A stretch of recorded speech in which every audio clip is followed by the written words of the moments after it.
Hi, I'm Trevor from Growing Up Geek, and what I'm going to do today is I'm going to show you a down and dirty version of how we make each episode of Growing Up Geek. In this instance, we're going to be using episode 10, Ball Mullet, as an example. First thing all of our podcasts start with is Skype. This is how we record all of our podcasts. You may recognize this, the standard Skype interface. These are all of our people that we have on every week: Jerry, Jason, Ed. What we do differently than normal Skype calls is I use a third-party add-on called Call Recorder. It's a very cheap and economical plug-in for Skype. It only costs $15 for a license, gives you free upgrades. It's really a beautiful program. What it does is it allows you to record any Skype conversation. You can record it in any number of formats, any number of qualities. What I do is you can actually do video calling as well. We don't do video calling, so I record the audio as uncompressed. And what this does is saves it in a multi-track MOV file, M-O-V, QuickTime file. One track being the host, that being myself, the other track, the other 2 to 3 to 4 to 5 guys or girls. What this does after it's done with that, it puts a little folder on your desktop. I actually have it saved to my desktop. I save it directly to my internal drive rather than my external, into a folder called Save Calls. And what you'll see there is you'll see, depending how many, sometimes we have a disconnection, we'll have to record it twice. You'll see a MOV file.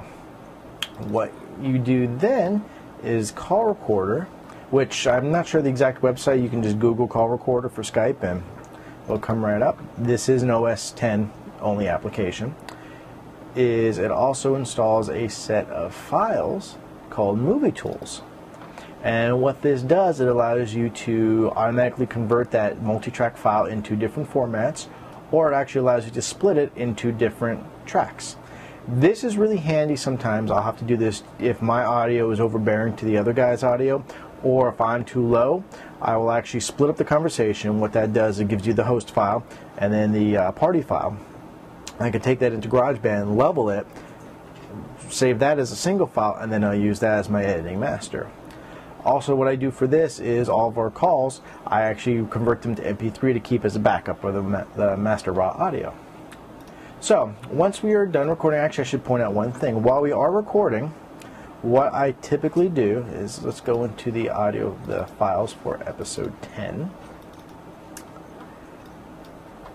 What we typically do is we actually start a chat as well. And what this does is we can throw in links, stories that we want to talk about. If we see something cool, we'll throw a link in there. It's very handy, and I save this for every single show. This gives me a look back of all the links that we need to actually add into the show notes. It's really great. And we'll get to show notes later on. But once the call is done, what I do then is I fire up GarageBand. Everything we do is done on a Mac. This is the completed episode 10 file. What it basically consists of a podcast track, which will give us our logo, which is done in Photoshop. You can see the large version logo here. Down here we have the iTunes artwork. What I typically do for each voice is I found that using the voice for podcasting, male narrator noisy, seems to give you the best ambiance. It makes us all sound like we're kind of in the same room. So that's the one we use so far. What I typically run is 3 different tracks. I run one just for the boot up, which is the beginning of every episode. It's time to boot up, which is my voice digitally enhanced. Date and title. That's usually one of the last things I record. For this show, happen to be the first one since we already knew what we were going to call it. Typically, I'll edit the show. During that show, I'll pick out something that really kind of stands out, or a topic we're really thinking of, and that'll be, it's usually a one-liner said by us or something like that, and that'll be the title. So after I'm done editing, I'll go back into here, I'll record that one track, done. Jingles is all the music. That's exactly how we do that. Pretty self-explanatory. It's the music, opening and closing themes. Content, again, pretty much self-explanatory. What I do is I dump the raw MOV files in here, and I listen to them. I cut out the audio, splice everything together. For those of you who have never used GarageBand, look online. There's some tutorials. If you've ever used Adobe Audition, it's similar to Adobe Audition. It's very much more of a point-and-click interface. I actually like it. I grew up on, well, cut my teeth on Adobe Audition.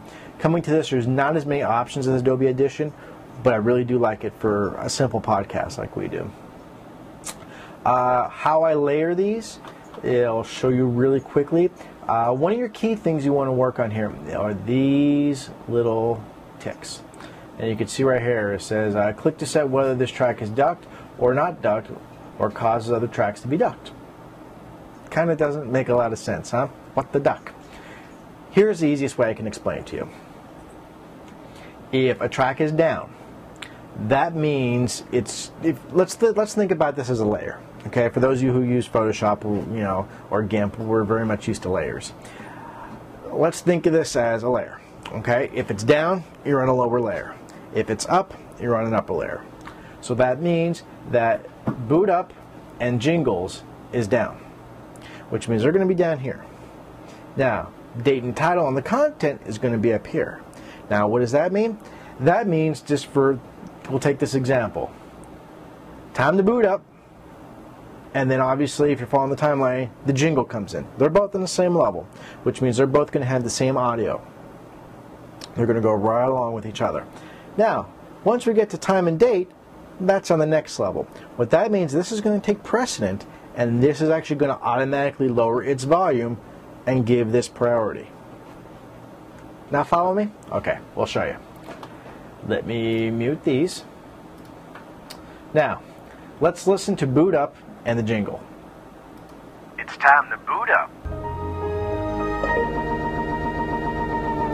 Okay, did you hear that? There's a little bit of an audio gap there. That's just the way we had to edit the opening theme. But all on the same audio level. Let's do that again, but let's change. It's time to boot up onto the top. For the first two episodes, I believe I had it like this and didn't like it. You're actually, as soon as you hear the words, it's time to boot up, right at the end of up, there's a couple seconds here. I have this as a filler on purpose. What it's going to do, it's going to lower the volume of the intro music for this space right here. So, listen. It's time to boot up.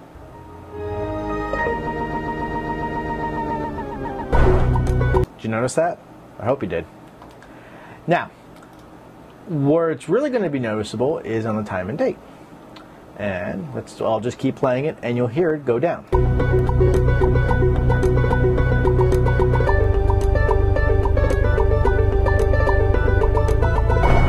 Backup music, down to content. And that's pretty much how I layer everything. I mean, I want the music to keep going in the background rather than do a fade out, fade in, which you have to do manually, which I'll show you how to do next. That is the simplest way to blend in music and audio. Now, for fade in, fade outs, at the end of this episode, I had Jerry and I talking about the ball mullet. I wanted to add that in. We had never added anything at the end of the credits, so I didn't want it to walk over. I tried that. It actually lowered it a little too much. I wanted just a fade in and then a fade out. So what you basically do is you create a fade in, fade out, and I'll show you how to get this. You just drop this down. Every track has it. This is your volume level. This is 0 dB, which is your normal volume level. And all you basically do is you create points, like right here. You can follow this. This is our main content. Boom, here comes the music. They're butted right together. You're going to get just a little bit of a delay on the audio. It's going to go, and even though there's nothing here, I have to lower the volume of the whole entire track. So I can do a fade out. You're at 0 volume, then I start fading in to the point where Jerry's laughing. And then I put it to the point where, we're talking about the title, when Jerry goes, I knew it, I knew it, I knew it. I slowly fade out so you don't hear me talking about how I wrote it down on paper, and that's how I didn't want to edit this track out. Why? Because I was lazy. I had already spent 2 hours editing this. So I just did a fade out. It's that simple. Plus, it didn't overextend the fade out of the main music, so it didn't add any space to the file. Now, how do you do one of these? Simple. Say right about here. Okay, we're right here. We want to do an edit. So I click here, start point. Okay? Click there, exit point. Now, what I can do here is you could slide these left and right. It doesn't matter. Now, if I want to fade in, or fade out, sorry, just drop that. Do I want a short fade out? Do I want a long fade out? Now, the way this reads is it's going to go normal, fade out, and then it's going to automatically slowly fade back in. What if I don't want that? What if I want a quick fade in at the end? Simple. Add another point, bring it down. Add a third point. That's going to be my fade in. Now, could I have done that with that point? Absolutely. But what I like here is I like to just give myself a little bit of variance there. So you can fade in, fade out, fade in, fade out. I think it's pretty self-explanatory. But that, my friends, is pretty much how we create an episode. Now, if I bring all these back up to 0 dB, which is normal level, let's put my marker, put it right here, and we'll listen how that fades in, fades out. Closing theme, normal volume, ready, fade in,